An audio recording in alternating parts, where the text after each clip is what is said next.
Welcome, everybody, to Super Bowl 1053. The year is 20x05, and football has been completely replaced by Pokemon. BGC has become the main event, and for the halftime show, it's Pokésports. As always, I'm your host, Mike, and I play with one football on the field. I'm Kevin. I play soccer. This is a Pokemon podcast, ladies. Podcast in the middle of the Super Bowl. For those of you listening on Wednesday, you're missing all of the fun. And you've been spoiled. You know who wins. Yeah, exactly. That's true. I promise I will keep my head in the sand for the next 3 days. You can send us an email at pokesportspodcast@gmail.com and just tell us who the winner is, because we want to know.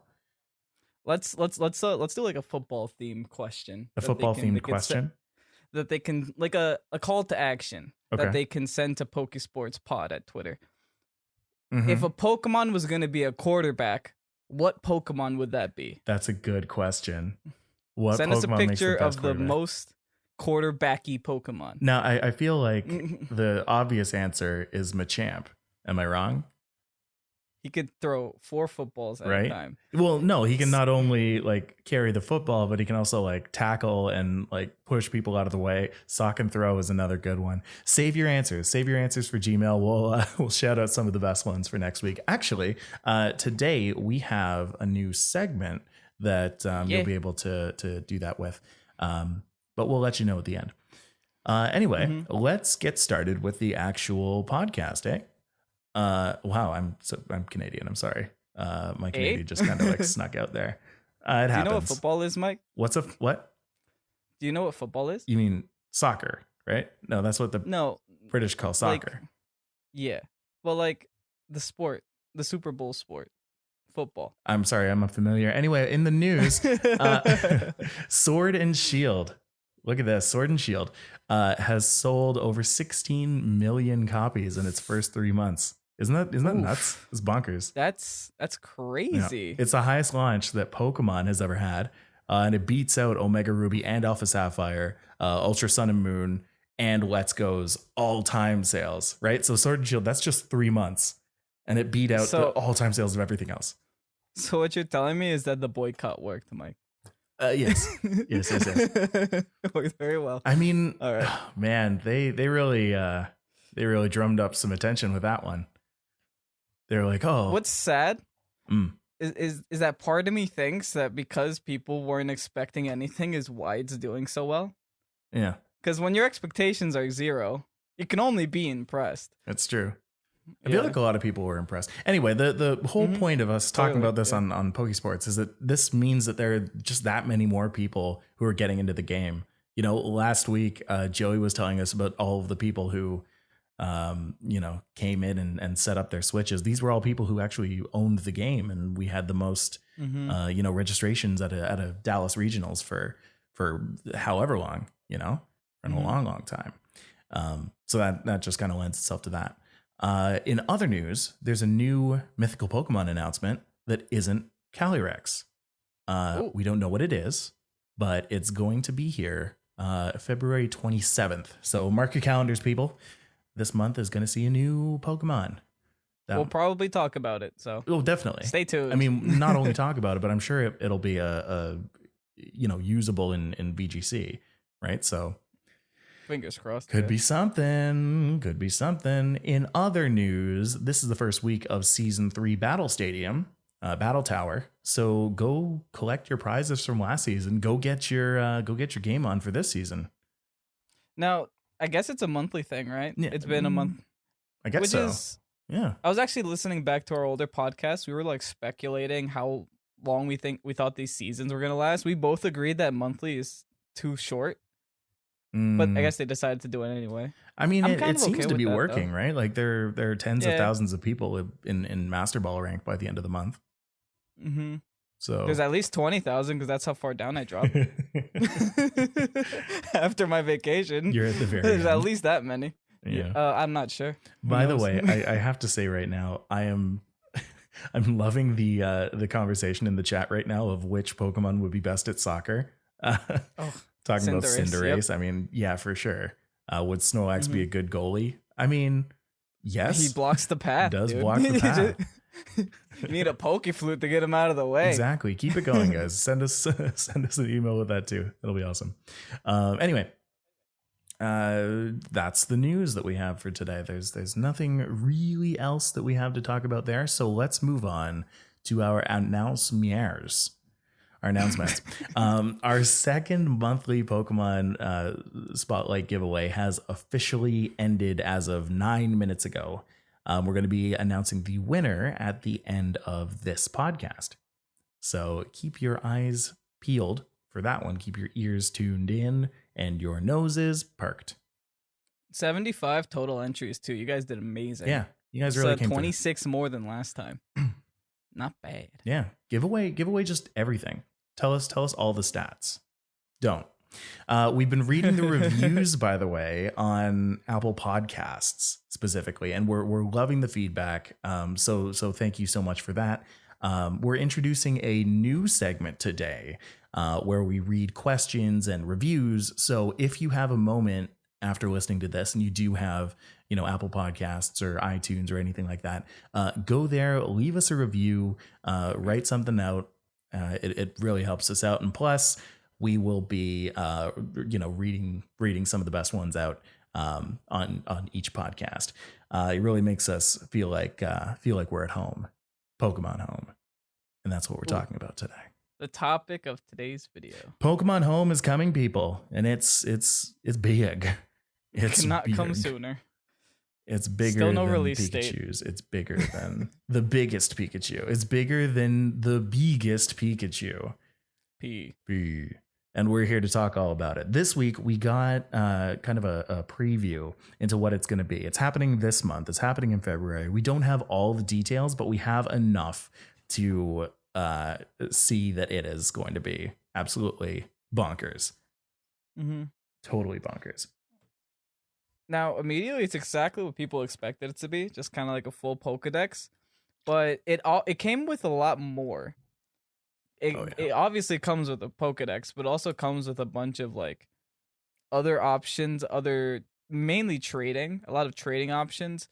But the implications of what it's gonna mean for the metagame is what interests me the most. Oh yeah. But you know what? To get there, let's also get through some of the non-metagame, non-esports points about it, just super quick. Mm-hmm. So again, full Pokedex for your phone. Kind of incredible, actually. Like it's a collector's dream, right? Like that's what people were using Pokemon Go for. But that one was like just a virtual collector's box, right? Like you couldn't actually use those Pokemon until Let's Go came out and Sword and Shield came out. And at that point you had to like give them away. So it's like, why would I be holding on to this app if I've given away all the Pokemon that I've caught? But anyway, now it's a box for all your Pokemon. It really feels like it's your own. You can pull in Pokemon from all the previous games, which we've mentioned before, but they really drove home that every single cartridge that has ever come out for Pokemon, cartridge or virtual actually, you will be able to get your Pokemon into Sword and Shield, into Pokemon Home. But it looks like once they're in Shield, they can't come back unless the game is Shield. Almost. They can't go back into Home. Well, sorry, they can go back into Home. They can't go back into the previous games. Oh, okay, yeah. So like if you trade something from Let's Go Eevee into Pokemon Home and then trade from Pokemon Home to Sword and Shield, you can trade that back from Sword and Shield into Home, but you can't bring it back into Eevee. Mm-hmm. Anyway, something to keep in mind. Yeah, something to keep in mind. You can trade with your friends in person, again, from your phone, which is just, again, amazing. I love that. When you're out and like about at tournaments or events, you can trade with people. And I'm sure there are going to be lots of people trying to trade. And if it works the way that I think it's going to work, we're going to have some stuff to do at March Regionals, Kevin, with the Pokésports fans. Ooh, Excite! I've got some gears turning. I think we can do some really cool in-person giveaways and stuff like that. Just kind of raid the building and take it over. Anyway, that sounds like fun. Yeah, that sounds great. GTS is back. If you remember from Gen 5 and Gen 6 as well, GTS is here where you can put a whole box of Pokemon into into trade either through Wonder or like by selecting what Pokemon you want, and it'll just automatically do that for you, which is my dream because I take a like hour and a half long train ride every day to work. And I just would love to just be like, okay, I want that and that and that and that, and then I go to sleep for the rest of the ride. Oh, that's right. You can use data for trading instead of the Wi-Fi on the Switch. Exactly. Like you don't have to be nice. at home. You don't have to think about it. You just like if you know that you want that Pokemon, you just boom, try and trade it away. Wonder Trade is back, and you can use it with multiple Pokemon at a time. Like I said, mystery gift function is there. Judge function is there. There's achievements, which is something that Pokemon's never had. Fancy. It's fancy. Spicy. All in all, it's super interesting because, like you said, this is something that is unprecedented in Pokemon. Pokemon Bank was like nothing near this fleshed out. So super exciting. I mean, this is paid for, but I think it's free to download. If you only want the super specific stuff, you have to pay for like, what is it, a couple bucks a month? Yeah. Or like 15 or 16 bucks a year. Hey, listen, if you use the game enough, like it's worth it, right? If you go to tournaments, it's worth it. If you are a collector, it's worth it. If you just casually play the game, maybe don't spend the money. Just get the free version, do what you can with it. Just do whatever you feel comfortable with. Anyway, let's move on to the interesting part, the most interesting, I should say, points for me. The esports ways and things that does for us. You can check your battle data. You can check your your friends' battle data as well. So you can check like the ranks of your friends, which is like, oh, that's cool. You get to see other people's ranks, like finally. Before, like you can only kind of see yours, maybe take a picture of it, share it on Twitter. Now you can see everything. That just like kind of gives people the urge to get better. Yes. Because they don't want to be the laughing stock of their friends. So Absolutely. like that's super hype. Yeah. Like if you have a like Discord, like Pokésports, and you like have like a group of people who you want to add their friend codes and stuff, then like now there's actual like valid reason to add people's friend codes. Before it was just to like randomly battle them, but now it's there. Like you can see them. And that makes me excited. I love that. You can check the rankings of your Pokemon. So Pikalytics is like in Pokemon Home. They've amalgamated it. They're using it. Oh my god. Yeah. They're going super hard on analytics. Oh wow. And Pikalytics isn't always super up to date either. No. It's like there's like kind of a lag to it. Like it's not the immediate data. Yeah. It takes time to import that data. I mean, they're at the mercy of whatever they use to record. So I hope it's live data. I hope it's not seasonal. If it's seasonal, that's kind of annoying. But if it's like ever changing, it's not bad. Yeah, I mean, we'll see. You can only hope. But most importantly, with all of these esports changes, is the transfer service. You'll be able to get Pokemon from previous versions, which, like, oh my god, like that unlocks so much of the game. Like initially, so we're gonna get into this as well, but initially when the game comes out, what we absolutely know for sure is that you'll be able to get Pokemon from the current game, from the 435 that are in Pokemon Sword and Shield. There's a lot of Pokemon that are included in that have hidden abilities that you can't get right now. But among some of them, we wanted to talk about like about 5, 6, 7 that are actually good. All right. Let's start with Meowstic. Meowstic M, you can get Prankster. You could not get Prankster on Meowstic before. Yeah. And it made it useless. It made it absolutely useless. Yeah. What's the point in having Meowstic if it doesn't have priority on its screens? And it's so important because Meowstic is one of those few Pokemon that does have access to Trick Room, dual screens, Thunder Wave, Charm.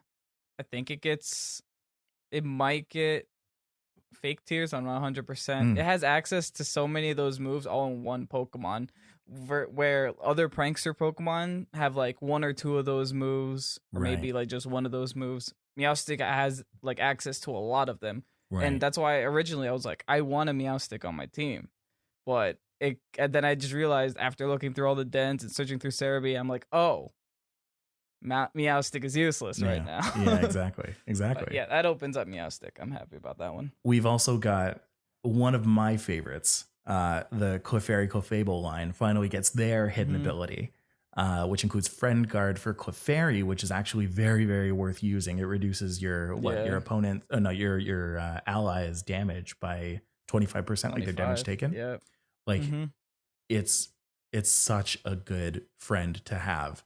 You put Nivilate on that, it's super defensive. You put, whatever kind of healing moves you want on that, super defensive. You put Protect on that. Follow me. Yeah, Follow Me, exactly. Which evolves into Unaware Clefable, and Unaware is another ability that if you don't know what it does, please try it out. Quagsire right now has it, but Clefable is a powerhouse with Unaware.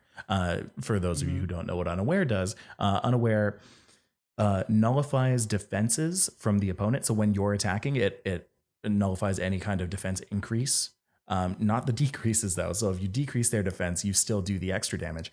And it nullifies any attack increases from your opponent. So if your opponent has used like Swords Dance or something like that, then that bonus is not applied to Clefable, which is incredible when you consider that Dynamax moves are really good for the fact that it can lower defenses and it can increase attacks. And, it does some really cool stuff. Unaware Clefable kind of shuts that down. Next up, we've got Swift Swim Bear Tick, which is, again, kind of cool. Enables a lot of the rain teams, enables a lot of the ice teams, kind of, just because Bear Tick is Bear Tick. But actually, it gives you like ice coverage inside rain. Which is nice because rain is weak to grass. Exactly. And next we have Prankster Liepard also. Prankster, a lot of Pokemon are getting Prankster now. Prankster Liepard is a great fake out user, great swagger user, great Thunderwave user. It will just make Liepard better. Right now, Liepard doesn't really see any play because it doesn't have its core ability.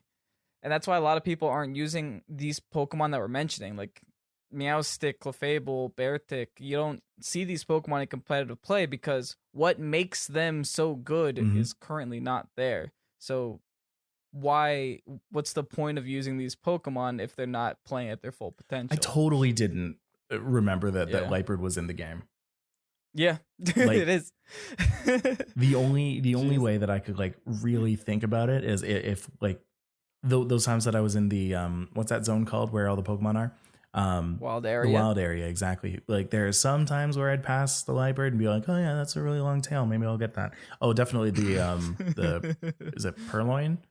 Yeah. I've seen a lot of those. Anyway, No Guard Golurk is another one. Dynamic Punch. Dynamic Punch, man. Yeah. That 100% accuracy Dynamic Punch is scary. It's scary. Also, Simple Swoobat. We saw some Spam people actually. Combines. Yeah, I saw a comment shower in the chat mention Simple Swoobat. Oh my god, those combines, man. It's gonna be pretty darn spicy. Yeah, spicy. Now I want to say, keen eye Drapion as well. Yeah. Okay, Tum. Okay. So I wanna mention this transfer only list. Some of you guys, if you've been paying attention to some of the popular PokeTubers online, Austin John for those of you who know, he's one of the key authorities on Pokemon news these days. He put out a video.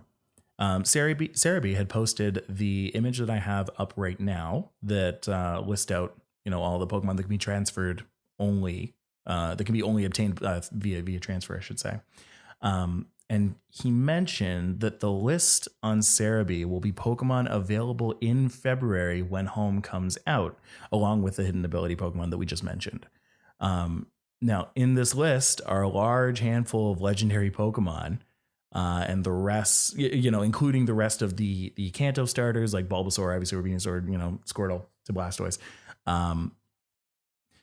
and all of the Gen 7 starters. So that's your Incineroar line, your Primarina line, your Decidueye line. Lots of legendaries were left out, including like Xerneas, which I think it was mostly like Gen 5 and Gen 7 legendaries. Yeah.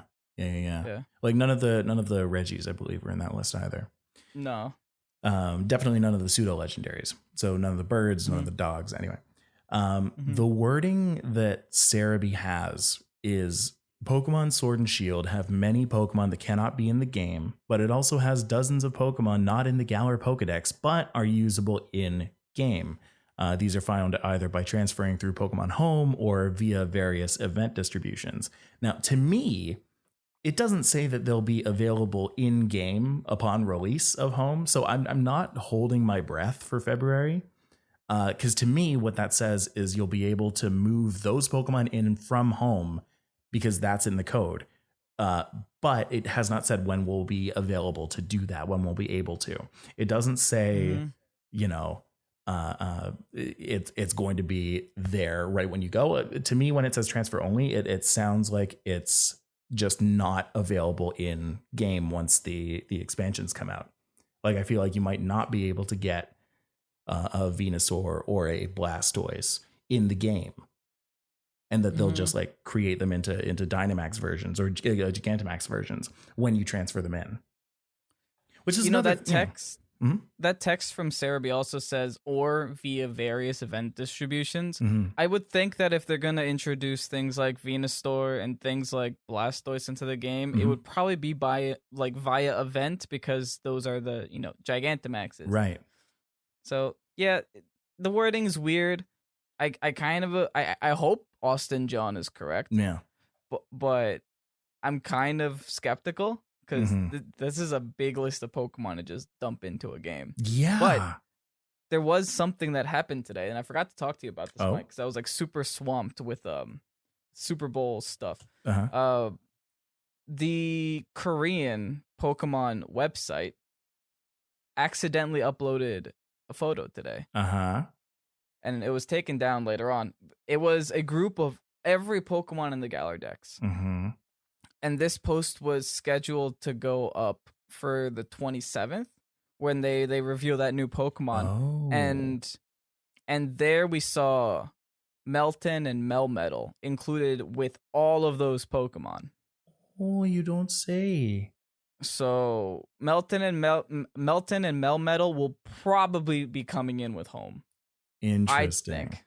Because those are available in Let's Go. So they're probably coming in with Home. That would be really cool. Did Melmetal see? Melmetal was in between, so I guess it obviously didn't see any play. It was in Let's Go, so it was broken in Let's Go. So right, we'll see what happens. Cool, interesting. It also does have a Gigantamax form this generation. However, I will say it is a Steel type. With that Steel type, I think we can transition into our next quick topic we have before the break. So we mentioned briefly in the transfer only Pokemon list that Gen 7 starters were coming back. Now, I just want to give you a quick word of caution that bringing back Gen 7 starters, if that is indeed the case, and that does come out on February 27th when Home likely will drop, we have one Pokemon who we're a little nervous about, to say the least. Pokemon? Who's that Pokemon? From what we're hearing, with the reception of this podcast, there are a lot, like this game, Sword and Shield, is a lot of people's first foray into VGC. So I'd like you to stay a while and listen to these old men tell you about the legend that is Incineroar. All right. Now, listen to me here, boy. Legends have it. The Incineroar used to roam the lands, finding itself on nearly every team in the VGC metagame. All right? All of them. Facts have it. Every one of them. That Incineroar was on 85% of teams back in the Ultra Sun and Moon days. 85% of teams. All right, and we'll tell you why. Kevin, tell the people why. Now, this cat has a special ability called Intimidate. Yeah. If you guys don't know what Intimidate does by now, I'm sure you've gone against it online. Essentially, it just comes in the field and scares your Pokemon down 1 attack point. It's one of the reasons that Arcanine is so popular in VGC. Arcanine is discount Incineroar from Gen 1. Essentially, yeah. People are trying to replace Incineroar with like Scrafty. They're trying to fill that void, man. It's like you can't reach a pinnacle of Pokemon like Incineroar. No. Now, Incineroar has access to Stab, Knockoff. It has access to Fake Out. You could put a vest on it, and guess what? It doesn't die. Yeah, you can give it some berries. Now, something I do want to mention here is the berries were nerfed, so maybe it won't be as bad now. But we'll see, because the berries used to heal 50%, but now they only heal 33%. Okay. So let's keep that in mind. Let's cross our fingers. I mean, in terms of immunities too, it had a psychic immunity, which broken against things like, what was it? Tapu Lele. Oh man. Yeah. Psychic and fairy, which by the way, it wasn't weak to. You'd think that because it's part dark, it would be weak to fairy. No. It had a fire type in it too. Fire type. So, you know, fire type has like 5 resistances. It's crazy. Really? It's such a good defensive type. That's a lot of resistances. Yeah. So it was the perfect response to most of the meta. Incineroar's the perfect Pokemon. Yeah, that's the thing. Its stats are just so well distributed too. It's so disgusting. Yeah. Game Freak, they were just like, all right, you know what? We're going to try and make the perfect Pokemon. And they made this. And then they put it in Smash. And they were like, you know what? Export that to Smash. We're good. And then it goes to Smash and it's good there too. Like, jeez. Fight me in Smash. I main Incineroar. Anyway, when we come back from the break, we're going to get into our Pokemon Spotlight. We're going to get into our new segment. And we're going to keep going from there. So, guys, we will see you soon. And welcome back to Pokésports. Before the break, we were telling y'all about Incineroar. And next, we're going right into our Pokésports Pokemon Spotlight, which is Whimsicott. You've probably heard us talk about Whimsicott quite a bit over the past 3 months. Mainly because this little puffball is... don't let its cute looks fool you. This guy is coming for your life.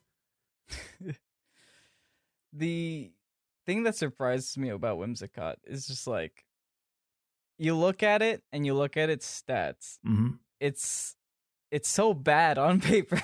Yeah.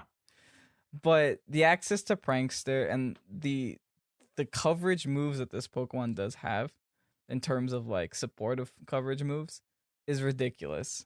So you just slap a Focus Sash on this Pokemon and there's so many sets that you can run with this thing. Oh, absolutely. Mm-hmm. Typical people will. Yep. And the speed is the only good stat. It's like 116 or something. Mm-hmm. Mm-hmm. Super high. It has amazing typing. You can switch in versus ground moves and actually no, you can't because it's fairy now. It used to be flying, I think. Grass flying, but now it's grass fairy. Anyway, typically people will run 252 special attack, 4 defense, and 252 speed with a timid nature, mainly so that the moon blasts hit hard after you've done all the setups. Typically runs moves like Fake Tears, Moonblast, Charm, and Tailwind. Most people, what they'll do is they'll spend that first turn setting up a Tailwind or setting up a Fake Tears or using other moves like Beat Up or whatever to just kind of set up on somebody. The Focus Sash makes you live that first hit, and it's typically speedy enough so that it can get off a second good hit. So that second hit is usually going to be Moonblast, which, if used on the right Pokemon, can really do a lot of damage. If you want to opt to try and take out Dragapults, you can always use Moonblast with your other Pokemon to try and take it out in that first turn. Let me just get through the potential replacements. Potential replacement moves are Energy Ball, Encore, Taunt, Protect, Beat Up, Really, any of those, it's pretty versatile in what it can do. Encore is huge in VGC to get rid of things like, protect spammers and things like that. A Pokemon uses protect on its first turn. Second turn, you can just go for the priority Encore and make sure that they're locked into a nothing move. Set up Pokemon too. Mm-hmm. Lock them into their setup move. They can't attack you. Absolutely.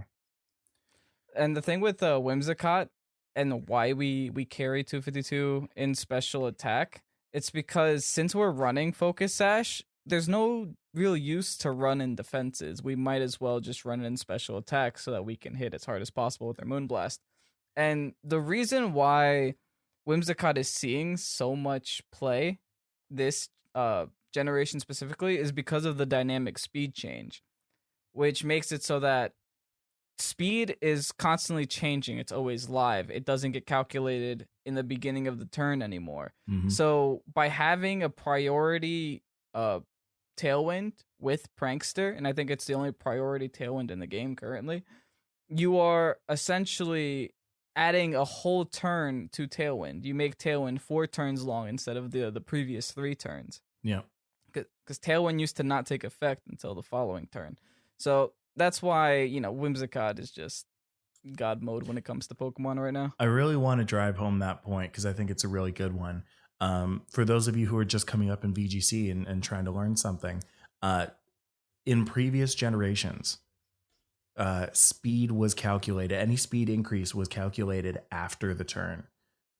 So if you used a move like Tailwind, that speed increase would not be seen until the next turn. This generation, if you use Tailwind and you use it first and you have another Pokemon beside you, that Pokemon gets that 50% speed increase right then and there. And so right after Whimsicott, who has priority on Tailwind because of Prankster, right after they use Tailwind, that other Pokemon beside you has that much more speed. And then it calculates the speed of everybody else. And more often than not, your partner will be the one who goes first. All right. Now, again, this same kind of thing with Sunny Day. It's the same kind of way that works, which you can also run on Whimsicott with things like Charizard with its ability. What ability is that, Kevin? Solar power. That's it. It's solar power. It's going to do increased damage because of the Sunny Day, and it's calculated on that turn. For that one, it's kind of always been, but now it's just catching up there with speed. It counts for chlorophyll now. Oh no, that was always the case too. That's true. Because that would happen live. I think speed was really the only one that was behind on the times, if we want to say it like that. Anyway, so that's Whimsicott. Put it on your team. It's really, really good. If you haven't tried it before, make sure you do, because you might be missing out on a Pokemon that's winning you the game. I used to love using Whimsicott because of, in singles as well, because of all the fun stuff it could do, like Encore, like Taunt. Priority Leech Seeds. Priority Leech Seeds, exactly. It has a Cotton Guard. That's right. One that's +3 defense. All that good stuff. Priority Cotton Guard was insane. But that's Whimsicott. The next thing, and probably the last thing, what's going to take up the rest of this podcast, we want to introduce a new segment here. This segment we are going to call QR Corner. Now, QR Corner is an adjusted segment from what we used to do. We used to have everybody on Twitch send in their questions by including the exclamation mark question before their sentence.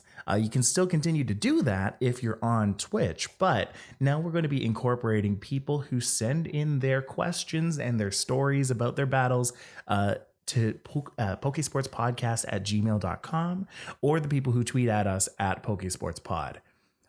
For those, just so you know, we're only going to read out first names or Twitter handles, just to, kind of keep with the theme. We're going to add Pokemon style names. All right. So in your email, and you'll see what we mean by that in a little bit, let us know what you would like to be called.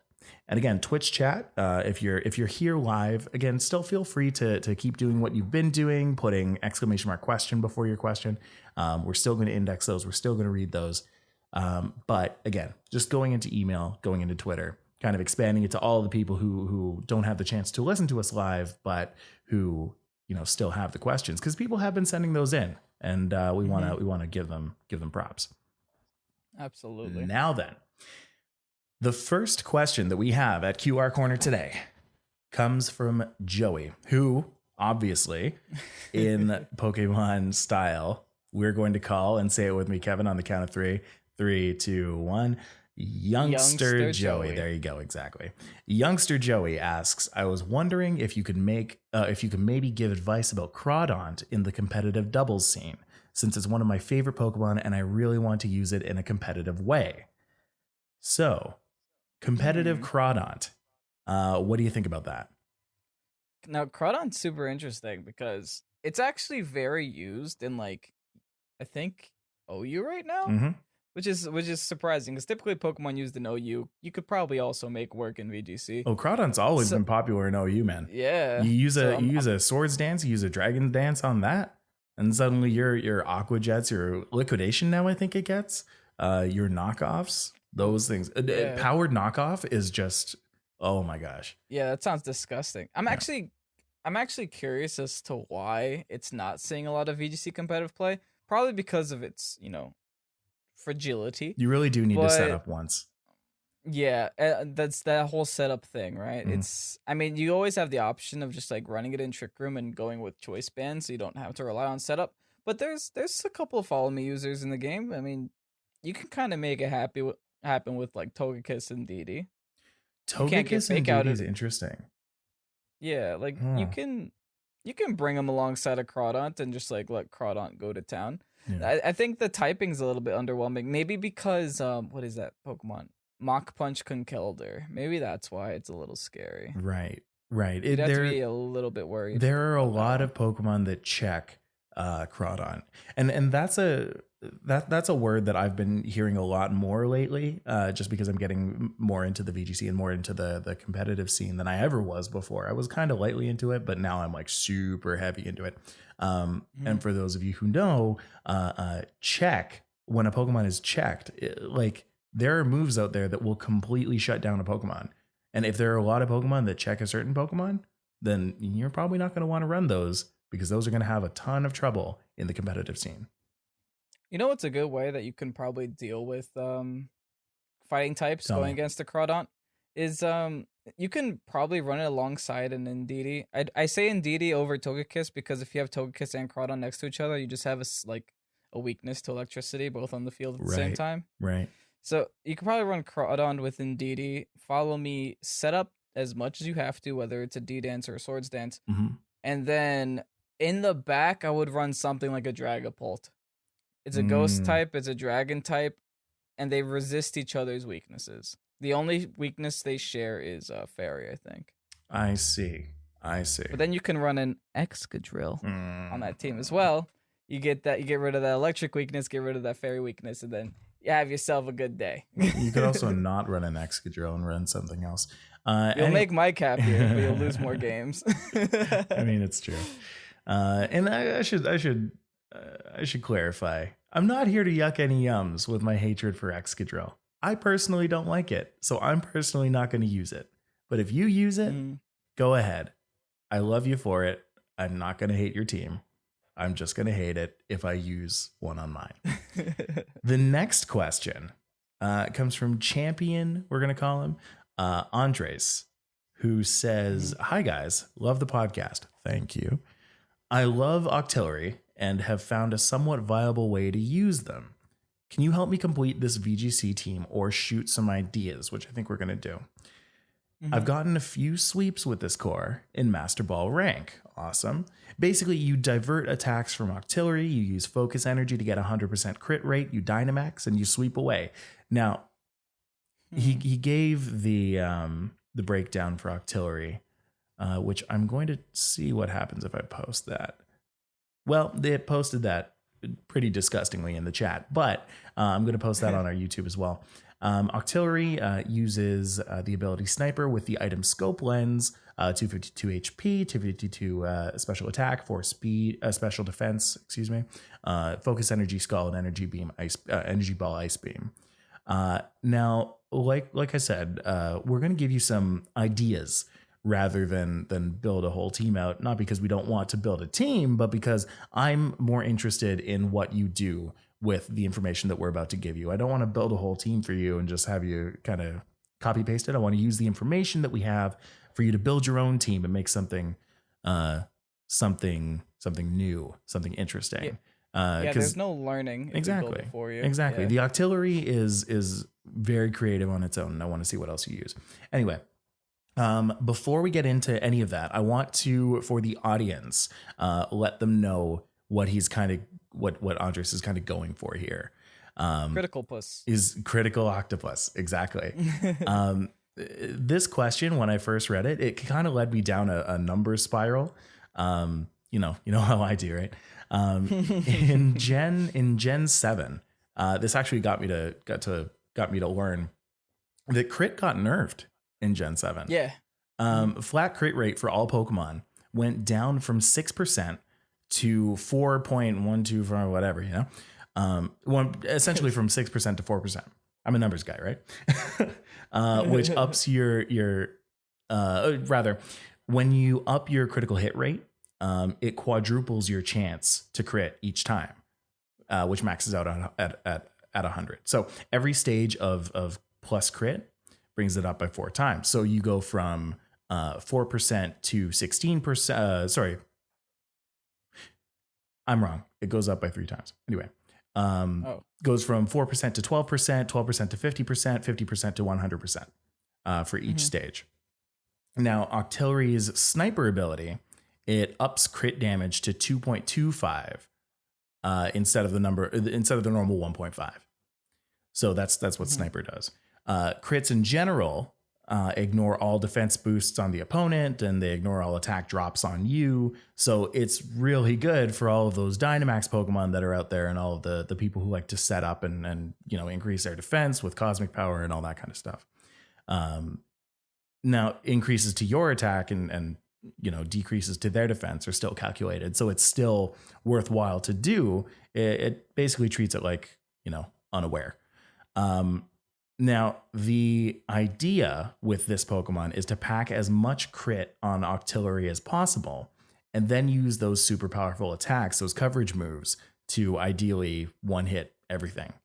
So let's break it down. We've got Octillery with Sniper doing 2.25. We've got Scope Lens, which gives a passive 1 stage to crit, which brings it from 4% to 12.5%. And then you've got Focus Energy, which increases crit by another 2 stages. So it brings it to 12.5% to 50 to 100. So you have a 100% chance to crit with every single hit. Now you've got Scald, Energy Ball, Ice Beam. So that's quite a bit of coverage for a lot of different Pokemon. The problem with Octillery is that it is slow. It is not very defensive, but it does have some pretty good offense to it. Now, in order to make this good, there are a couple options that have kind of opened up to you, some even just in this gen, right? If you're building a Pokemon with one, if you're building a team with one specific Pokemon as a core, you want to really focus on ways that'll keep that Pokemon alive. So it sounds like Octillery is trying to be your core here, which means things like Indeedee using Follow Me, things like Togekiss, same kind of answer that we gave Joey earlier, are just ways to keep it alive. Now, Dynamaxing Octillery is going to be really key for you. Otherwise, Dynamaxing other the Pokemon beside it and using moves that up defense and up special defense and keep it alive that way are going to be really important to you. You can run things like dual screens also. Absolutely. Fake out support, etc. Yeah. Maybe even running on a Hail team, a Hail Room team. Because right. Trick Room would also work here. You can set up an Aurora Veil. That's There's a lot true. of things you could do here. Never thought about that one. Aurora Veil could be really good. Now, obviously, with Octillery being as slow as it is, Trick Room is going to be really, really good for you. Super, super low base speed, making it kind of keeping up with all of the other Pokemon that are really low. If you can actually make that work, I think that an Octillery might be a pretty good check to Pokemon like Rhyperior. What do you think, Evan? Oh, yeah. 100%. Yeah. No, I'm not 100% sure if so I'm not super keen on auxiliaries based stats, excuse me. So I'm not sure if very it's well versed in it. All right. not sure if it's slower than Rhyperior. Okay. So just out of okay, no, it is faster than Rhyperior. So Rhyperior will outspeed it in Trick Room, which is kind of not that great, but you would 100% be able to one shot it. Yeah. For sure. Especially if With you're using things like Follow anything. Me. Yeah. You know, your auxiliary staying alive if you get a Follow Me out. So that is the first little bit of QR Corner. Now, next week we're going to be including reviews into that. So if you head on over to Apple Podcasts and leave us a review, then we'll make sure to give some of those a shout out as well. But that's that. Guys, it's the end of the episode. So what we need to do is tell you about the winner of this month's, of January's rather, last month's Pokésports Spotlight giveaway. And that winner is Levi E. Now, congratulations. You have won 4 Pokemon from last month, including a Gmax Charizard. And 3 others. We'll be contacting you pretty shortly after this stream. So if you are listening right now, then congratulations. If you're listening on Spotify, then check your email because we sent you an email on Sunday. If you're listening to this on Wednesday, again, yeah, just make sure you really do that. Kevin, where can people find you? Instagram and Twitter, X-Rays Ovation. And of course, for me, you can find me on Instagram, Twitter, Twitch, and YouTube at StillJustMike. You can follow Pokésports on Spotify and all other podcast providers. If you don't see one there, let us know which one, and we'll put it on there for you. Find us on YouTube with the hashtag Pokésports and subscribe to us there, or even just youtube.com/Pokésports because we got our custom URL now. Whoa. Yeah. If there's anything that we talked about that you want to see, then you can find the VOD of this podcast there. Of course, you can find us on Twitter at PokesportsPod, Instagram and Patreon at Pokesports Podcast. And on the topic of Patreon, we really want to thank all the people who are currently donating to us on Patreon. Guys, we have 3 different tiers on Patreon that we really want you to go and check out because we're changing them all the time. Not just changing, but adding, improving, yeah. Exactly. You can find some really cool things like a private Discord. You can find some pretty cool things like a custom giveaway. Just go and check it out. We're gonna have exclusive videos soon. Absolutely, so. Yeah. As well as you'll be able to find our after show. We have a good 15 to 30 minute just chat between me and Kevin about the podcast, about just life in general. You know, you can find some just extra content there. Tell your friends, make it a big happy family. Guys, with that, we will end the podcast. I hope you enjoyed. Stick around in the chat for a little bit. We'll be chatting with some people there. And we will see you next week. Bye-bye, everybody. Later.